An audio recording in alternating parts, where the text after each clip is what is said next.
What's going on, everybody? Welcome to Comic Talk, episode number 27. 27, right, Jenna? Am I right? Number 27? All right, number 27. So we promised you guys a great show tonight.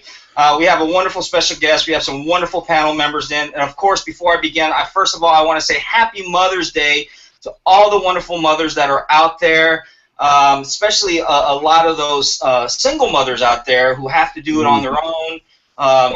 All the wonderful mothers that are out there, and it's just one of those wonderful things that, and I'm getting a little feedback. So let me push that down now.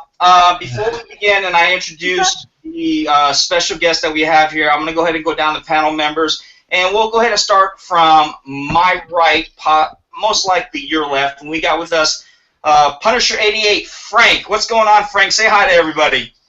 Hi, everybody. Well, this is weird. I get to start first. Oh, my God.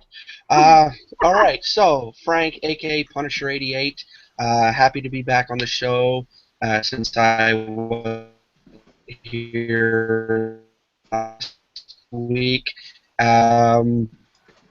Looking forward to...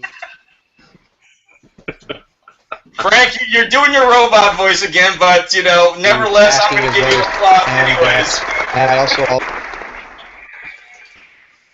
Okay, well, we'll just keep on moving down. Hey, Frank, you did your robot voice, but it's all good, brother. We're gonna keep moving on. We've got Marky Mark and the motherfucking Funky Bunch. What's going on, Marky Mark? Welcome back, brother. What's up, everybody? Happy Mother's Day there, all the mothers out there and everything. It's another good show coming up here, and oh yeah, let's do this. Let's talk comics and stuff. Awesome, brother. Great to have you as always. Thanks for coming on. Also, we've got gentlemen from Dark Side Jedi, my boy Ryan, also a member of Lords of the Round Table. He was so nice to grace us with his presence for this evening. Ryan, welcome to Comic Talk, your first episode here. How's it going, brother? It's going fantastic. Thanks for having me. I really appreciate it. Now, I can thank you a million times for having me on your show. I can't wait. This is going to be awesome. Thanks for coming on, brother. And of course, my co-host, Jenna. What's going on, sweetie? It's always great to have you, as always. I think you had a great Mother's Day today. You went to watch Civil War with Jeremy. You guys had a wonderful time. And I think you mentioned to me you got slapped in the face with a comic book, right? Oh, my gosh. I'm pretty sure right after the movie, I looked at Marty's thing. I'm like, I'm pretty sure I had a nerdgasm in the movie theater, like thousands of times. So I don't even know. I have to be as cool as you to watch it a second time because that was awesome. Oh, man, I had to see it a second time. I had no problem with that. Absolutely loved it. But we'll talk about that in a second. And last but not least, ladies and gentlemen, after much pestering, constant nagging, even blackmailing of wanting a spot on Comic Talk once again, I finally caved in and I said, okay, our tonight's special guest, credited as a colorist, penciler, cover artist, just so many, and the list goes on. He has worked on numerous platforms for like DC, Zenoscope, and now even Marvel, and he's currently working on Marvel for the recent Uncanny X-Men. But to add to his most recent accolades, he is also a member of the Comic Book Fanatics family, so I think that takes over precedence over anything else. But a man that needs no introduction. Ladies and gentlemen, please give a warm Comic Book Fanatics welcome to Mr. Ken Lashley. What is going on, Ken? It's always wonderful to have you on, as always. Thanks so very much, man. I appreciate it. It's been a fun time, man. Thanks a lot. You know, Uncanny X-Men is a crazy book.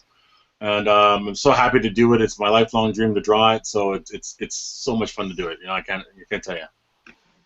Ken, I would tell you. True. I was talking about Nerdgasm. Let me tell you about Nerdgasm. These two books that you've got here, absolutely amazing. Matter of fact, you actually did the cover on this variant right here. And I believe you mentioned to me earlier that this is, because I had asked, I said, is this a connected cover? He's like, yeah, the next the next part of it's supposed to come out this Wednesday. But I will be honest with you, the inside of this has really kept me going.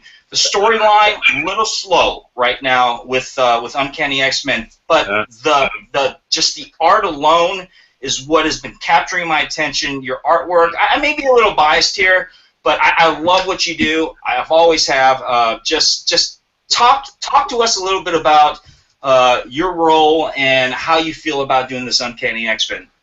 Well, I mean, it's an amazing experience. I mean, because I've worked on X-Men books before. I mean, my first job in the business was Age of Apocalypse Excalibur like 20 years ago, and so that was the first time I ever did a book, a monthly book. So I was that time it was one of the 9 books. It was the 9th book. So it wasn't one of the ones that everyone really clamored to get.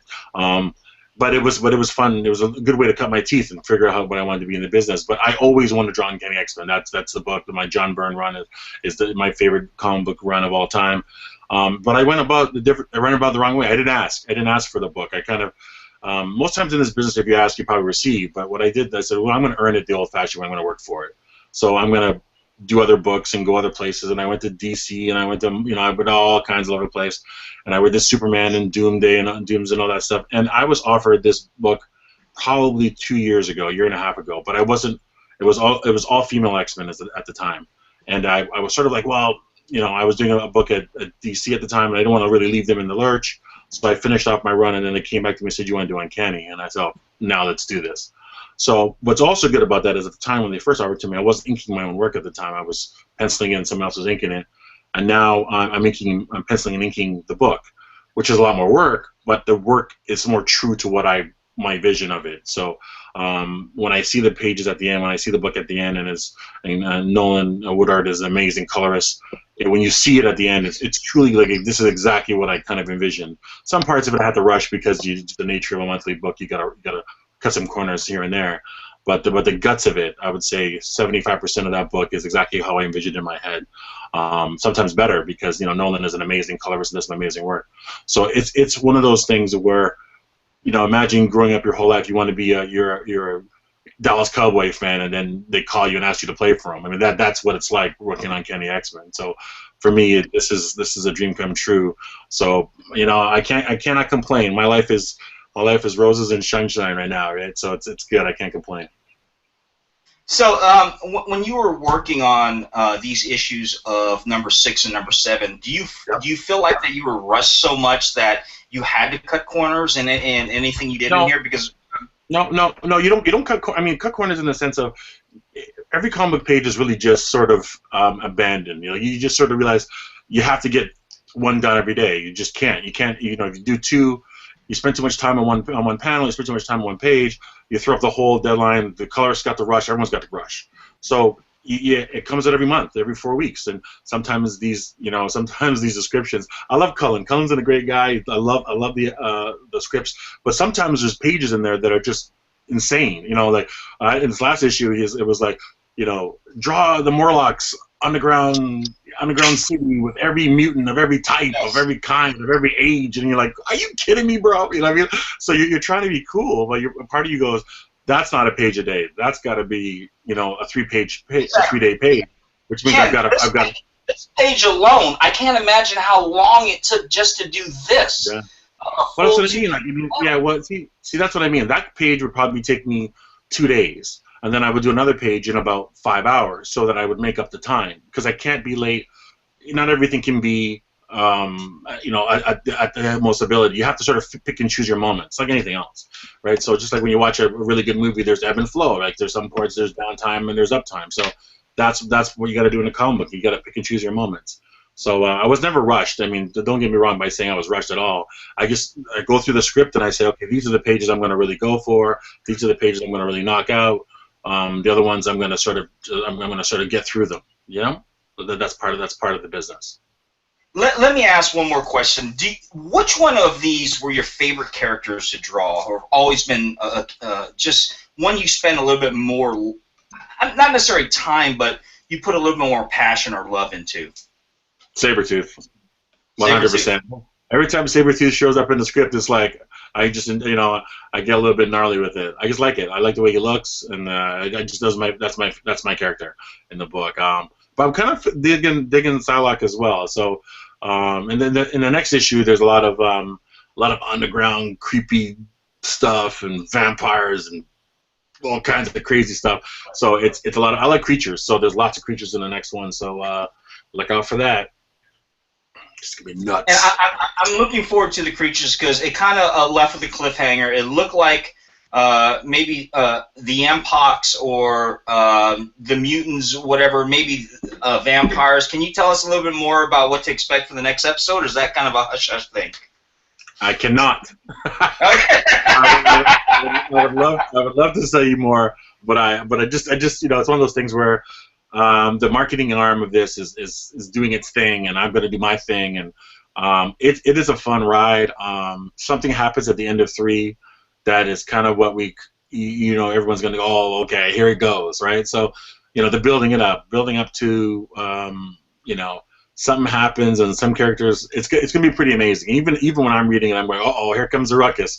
So right. It's leading up to something. At the end of issue 3, the final page, you'll get a lot of what you came for, and then we'll go from there. And then issue 4 and 5 is going to be insane. So, you know, it's going to be fun, man.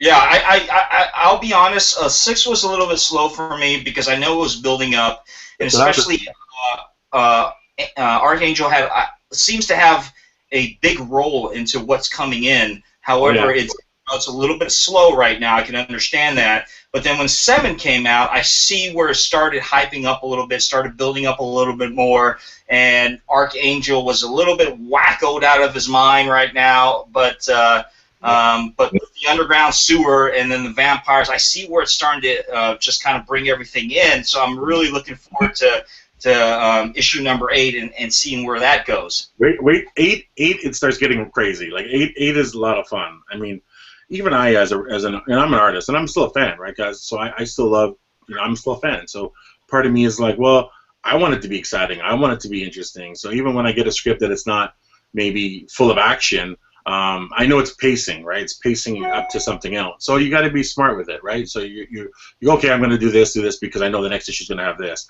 And sometimes you get that payoff, sometimes you don't, right? And when I worked at DC on, I was doing Flash, and I kept, you know, waiting for that script to come in where we're all going to kick off, and it was 5 issues in, and it really wasn't kicking off, and then people were saying, oh, this book is kind of boring, and I'm kind of thinking, yeah, I know, you know, because it's like I know that too, and so I'm looking for it to be exciting as well, and I'm a fan, so you know, the first person who has to be impressed by the script is me, and then from there I'll try to impress it into you guys. So trust me when I say that, you know, I'm getting a chance to draw it. I'm gonna knock it out. I got double page spreads that are, you know, creepy as hell and guts, and I mean it's gonna be crazy. So I'm trying to do something that I'd be interested in reading, you know. So here it comes, you know. I can't wait to show it to you guys. That's awesome, man. And you know what? I'm not going to be a camera hog here, and I'm going to allow the rest of the panel members to ask some questions because I can go on all night with you, Ken. Because you know, absolutely. Let's talk Civil War. Let's do that. Let's do that in a second. Let's do that. But you know what? Before we do that, I want to go ahead and allow Jenna to ask a question from one of the chat group members. But before she does that, one of my boys, Manny NYC, he wanted to say hi to you. He tried to come on today. Of course, he had some other things going on, you know, with Mother Day and everything like that. But you actually drew. He posted that on the Comic Book Fanatics Facebook group of the Black Panther head drawing that you did. So absolutely beautiful, Ken. You know, I'm going to nerdgasm all over you anytime you're on my show, man, because I absolutely love your artwork, always have, always been.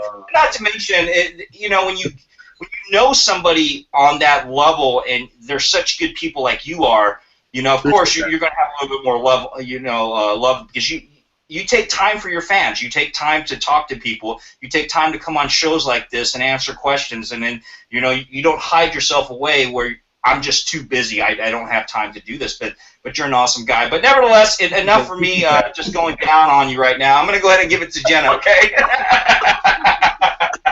Dude, I'm gonna tell you something. You know, I had an experience when I first, and I've never told anyone this story.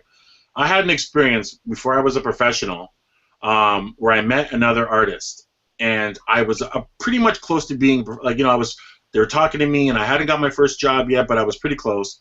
And I met an artist, and he was a total jerk. And I thought to myself, if I ever get to anywhere in this business, I would hate for someone to leave my table and feel that way when they left. So I make sure that every single person who meets me, I would try to be as kind as I possibly can, be as gracious as I possibly can, because there's a lot of other places they could be that day. So you have to be smart about it. And I'll never forget that. And I won't tell you who it is, but I'm friends with that guy now, which is funny, you know. But at the time, I thought, what is this guy's problem? You know what I mean? And really, because you're so successful and you've done so well for yourself, you think you'd be a little bit kinder about it. But sometimes you meet these guys, and you know, it's $500 for a headshot, and it's, you know, I always do make your own price. Like I let you pick what you want to spend, and then I draw it to that. I mean, whatever. Why would I have a day job, man? You know what I mean? Like, I'm not worried about this kind of stuff, and that's it's so crazy. When I meet some of these guys, and you know, and I've met guys, and it's like, well, I don't do anything unless it's $500. I said, dude, you're not that good. You need to be like, wow, like, are you crazy? You know what I mean? Like, I met somebody at a show. I don't care. I met a guy at a show, and he sent somebody over to see what the fuss was about. He saw all these people around my table, and he was sitting by himself, very old school guy.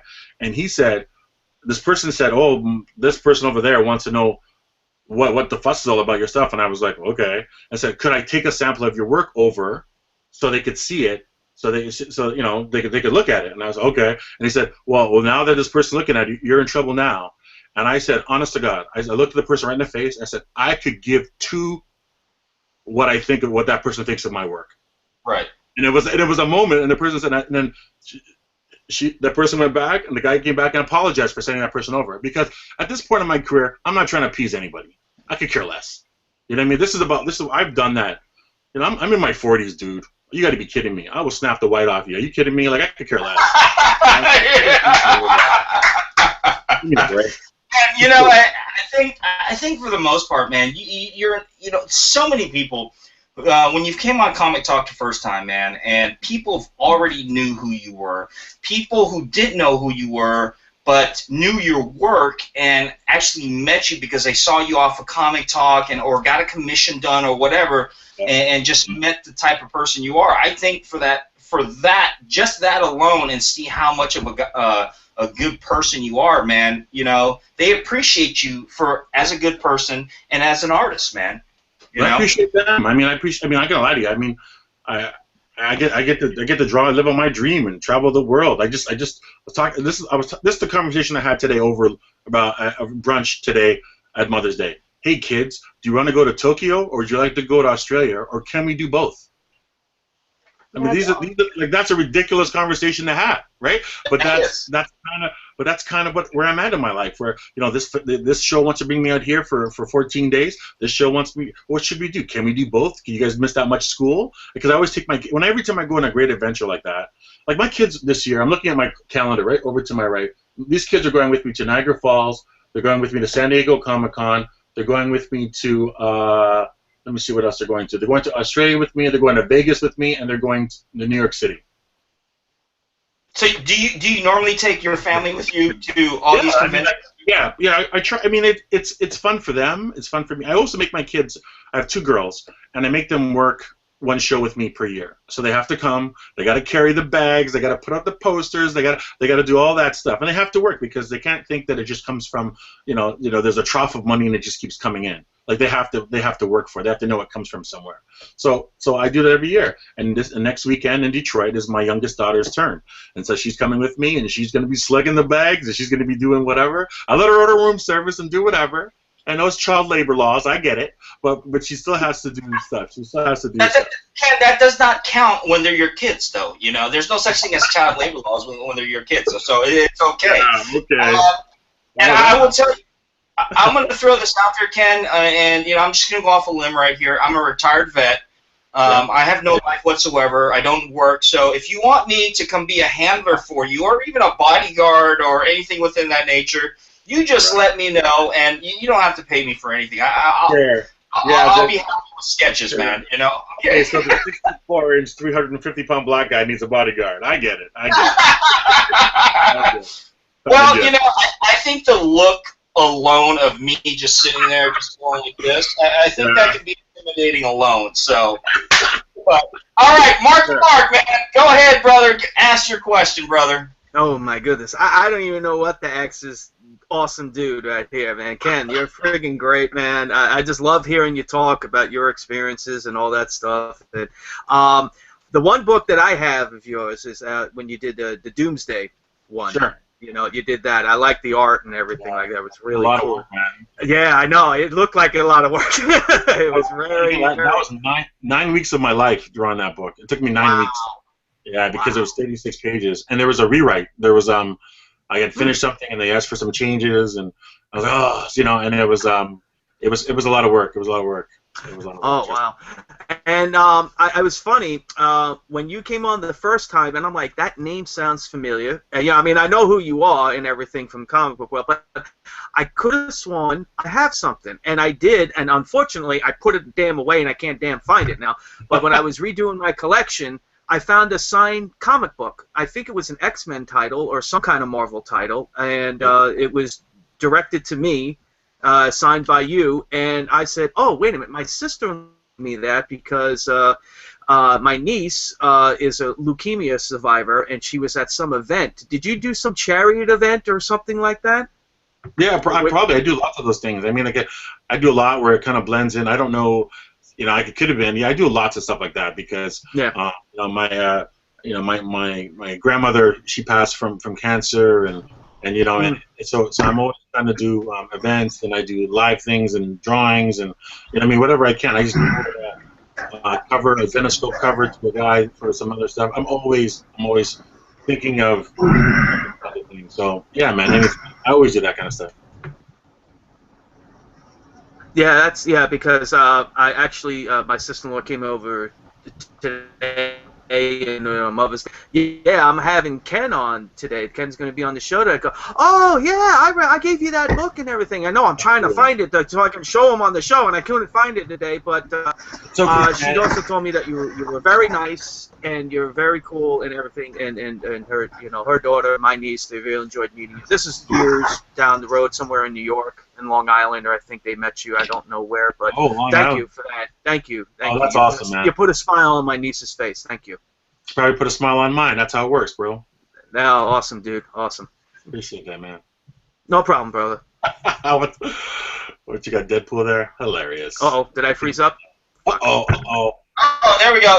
Okay, before I get to Jenna's panel chat group question, first of all, I'd like to welcome Timo from Lords of the Long Box to Comic Talk. What's going on, brother? Glad to have you on.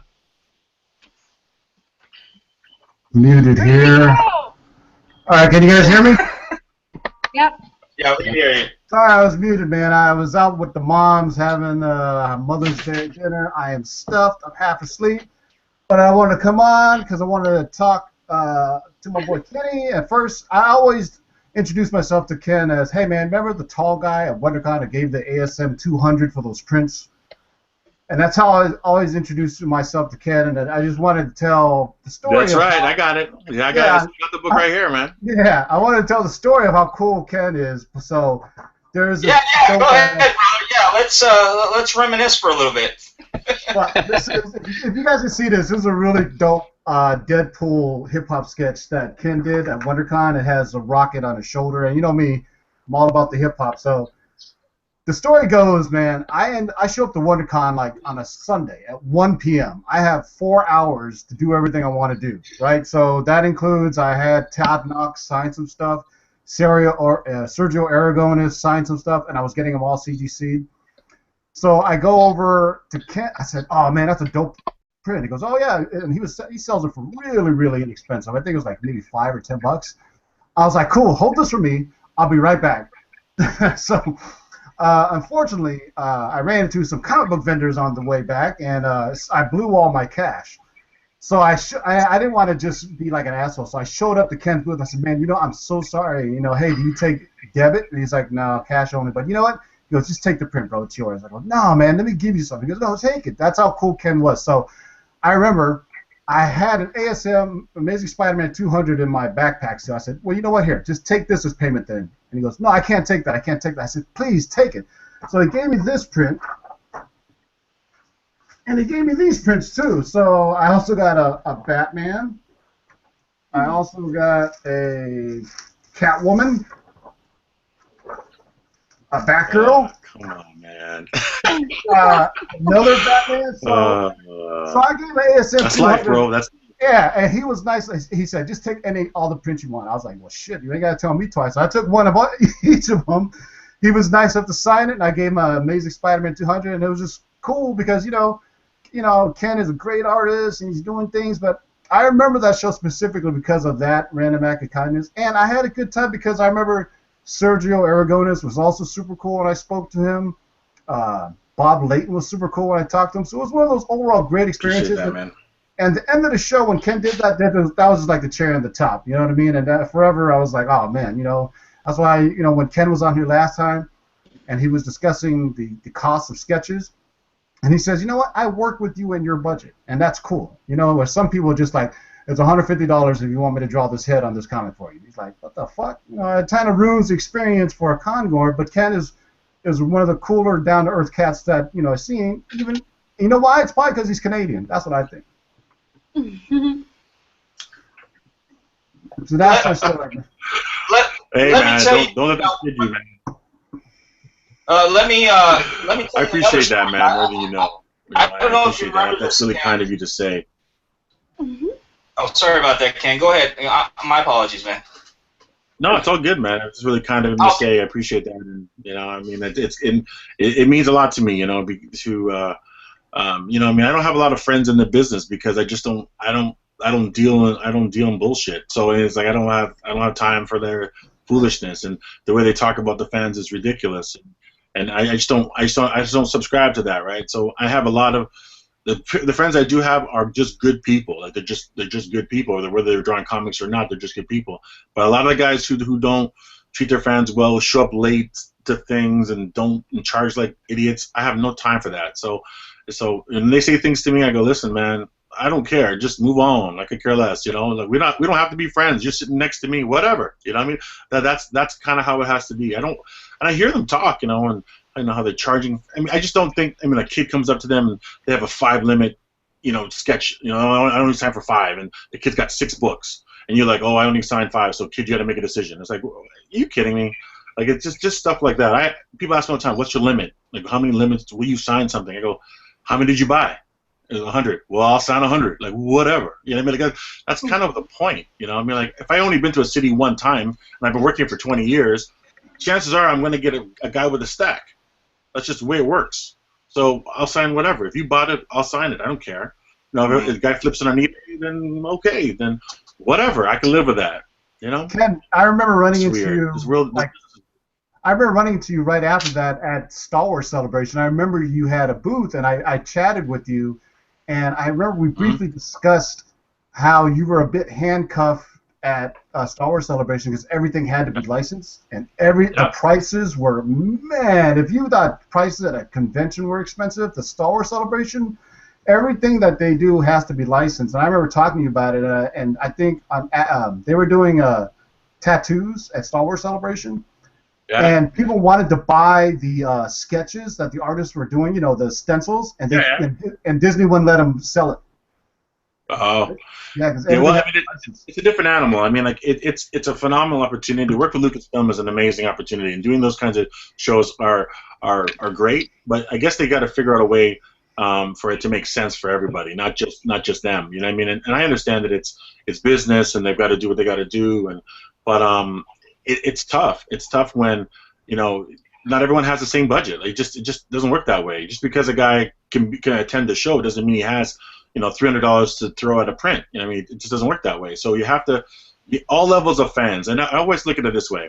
When you go to McDonald's and you go buy something, you can get a burger for $1 and you get a burger for $7. It's still McDonald's. Right, so that's what I'm trying to get at. It's like when a guy comes to my table and there's a print for $5. Hey, there's a print for $5. You know, And if you want to spend $300 on something else, fine.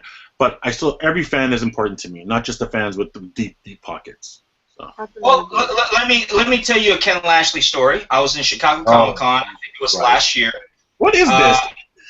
And so I got up to Ken and I said, Ken, I don't know if you remember me. You did my Wonder Woman commission for me at the I think it was Houston. It was the Space City Comic Con.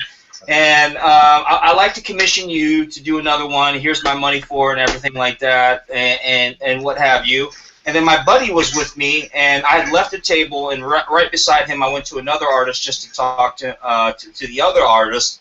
And my buddy was talking to me, and he came up to me after he was done with you, Ken, and he says, you know what? He said that, he goes, pick whatever you want. You know Marty. Marty's good with me, so go ahead and you gave the print for him for nothing, and just like, yeah, you know Marty. Marty's good with me. Here's your print. And my buddy was just like, oh my God, this guy is just freaking awesome, man. He goes, I didn't even name drop you, and but since he said he knew you, he said, yeah, go ahead and pick whatever print you want. It's on me. I was like, I thought that was awesome, Ken. And just to be able to know an awesome guy like that, man, and then again, here I go going down on you again, man. We're going to go ahead and move on. So wait, you said you're going down on him? So I just want to, that was my Ken Lashley story. Marty, Jenna, go ahead. You have the next question from a chat group. Holy cow! Grief, I'm having problems right here. Going down. I got confused. You shouldn't be confused at that level, though, Jenna. Well, I have a couple of questions for Ken. So wrong. So I have issues. Is not me. I know I have issues, but this is the person's name. Asked what Ken thought about the new Chinese Superman. It is a huge change in the Superman universe now. What was the reason for this, and did you have any part of this character? I didn't have anything to do with that. I don't know much about what's going on over there. I don't really know because I haven't really been dealing with it the last 6 months or so. I've been a Marvel guy, and I don't leave my house. I'm just doing this, so I don't have a chance to go out there and see what's going on. I hear things and I see a couple of things, images here and there, but I don't have time to read them and click them and go that stuff. But it's a company. They're trying to find their way, and they're trying to make money, and they're trying to get people excited about comics, and I think it's working to some extent, and it's good that we're talking about it. It's good there's shows like this to talk about comics, but I really don't know much about that, and I didn't really work on that at all. But it is what it is. They're trying to get people in the stores. They're trying to make their sales. So I say good for them. Good for them. Whatever they can get people to want to be interested in comics, or we're talking about comics, that's awesome. Good. I got a question for Ken. Hey, Ken. I have made friends with guys that do this convention scene. Not at your level, but they do a lot of. I have friends that are a lot on Artist Alley, and I remember talking to him. I don't know if you know Danny Silva, but he does all the SoCal shows, and he had posted something. One of his friends got dinged. Because I know you do both freelance and you worked for both the Big Two. So there was some stuff going around about the Big Two cracking down on guys sketching that are not, I don't even know what the word is, authorized to. Like they were selling prints of copyrighted characters. And that's been going on at conventions for years, and they never really cracked down, even though by the word of the law it's illegal, but they kind of, But the reason I brought up, like Star Wars Celebration, obviously they cracked down, right? Nobody could do any non-licensed work. But sketch artists do it all the time, and I had read where there was a couple of guys that actually got dinged by it. What's your views on that? Have you seen or heard it? Or do you think they're cracking down more? I've heard. Okay, I have mixed thoughts. If it's going to be. Okay, there's so many guys who abuse it. There's these guys who have giant booths, and they're 30 feet high and they're 30 feet long, and they're making all kinds of prints, and they're doing all kinds of crazy things, and they're going over the top with it. Like if if you really think about it honestly, there's lots of guys who are Comic-Con warriors who do every show, and that's how they pay their rent. Like, they do the show by doing licensed stuff, and they go around, unlicensed stuff, and go around, and that's how they make their money. And more power to them. A kid who's walking through Artist Alley and sees their prints and enjoys it, enjoy it for what it is. I don't think DC and Marvel really care that much about it because it's promoting their brand. I think you get yourself into trouble when you have a table and it's full of product and it's lots and lots of product. When you've made hundreds and hundreds of prints and you have hundreds and hundreds of prints available at your booth, and you're not a licensed guy, I could see them getting a little bit irritated. If you have 10 or 15 prints, I don't see them really getting that big a deal. If you're doing live sketches for people, I don't think they're going to care that much about it. It's when guys go into business basically, and they're sitting there and you know they're churning out. Like I've seen those walls where these guys have 70, 80 prints, all different types, and they've got bins and bins of stuff underneath, and they're selling it. And they got lights and 30 for booths, and like that's what's going to happen. Those guys are going to get shut down. So you have to be smart about it. It's homage. You want to pay homage. You want to pay respect to the rights holder, but you have to be smart about it. You can't expect them not to at some point have a response to it. I mean, technically, a lot of guys, most of the things on most people's tables are illegal, right? Most of them. I mean, I don't pay a licensing fee. I mean, but they don't care because it's Ken does our covers. So if I want to sell a cover for a print of it, whatever. I'm promoting the brand. At the end, that's what I'm doing. But guys who aren't doing that, there's some guys who walk out of there with $10,000 on a weekend, and they haven't paid any licensing fee. And sometimes these guys are aping covers I've done, taking a cover, tracing it, and selling it as their own. It's ridiculous. So that's where the problem comes in. Is when they're not respectful, and be smart about it. It's just stupid. You don't open a burger stand and call it McDonald's. You're getting yourself in trouble. You mean like in trading places? Yeah, be smart about it. Yeah, be smart McDougal's. about it. Yeah, McDougal's. Like, be smart about it. Like, I've seen guys and I thought, you're just asking for trouble, And eventually, I mean, and if they shut us, and if they come down and say, oh, no Artist Alley anymore, and you can't do this and you can't do that, that's fine. I have no problems with that. I mean, a lot of people come to me get custom sketches anyway. I think once you buy a book, like say you bought a sketch cover, you buy a sketch cover and you draw on the sketch cover and you sell a sketch cover. I think that's fine because that's a one-off, and the sketch cover was created for you to draw on in the first place. So there should be no problems with that. It's when guys do a Deadpool print in their house and make 1,000 copies of that thing and sell it at a show over and over and over again for the next 2 years. That's a problem. You know what I just seen? Koi Fam, the artist. I follow him on Facebook, and he reposted a picture of this guy. I think it may have been a C2E2. This fucker wasn't even. He was selling other people's prints. Yeah, dozens of them. That's that guy. Yeah. You know what, dude? I have seen all. Listen, man, there are some crazy dudes out there that do some nut bar things. And they're taking I've seen that cover, and they're taking covers and putting it on different items. I mean, those guys are crazy. You're gonna get sued. But then if you're doing one-offs and you're doing if a kid walks up to you and asks you for a sketch and you're doing a Wolverine sketch on a Wolverine blank, what's the harm in that? It's great. I don't think that's a problem. It's when a guy starts making money like that, where he's actually ripping off artists and ripping off the rights holder, then now you're asking for trouble. Hey, real quick, guys, I want to. We've got a couple of new panel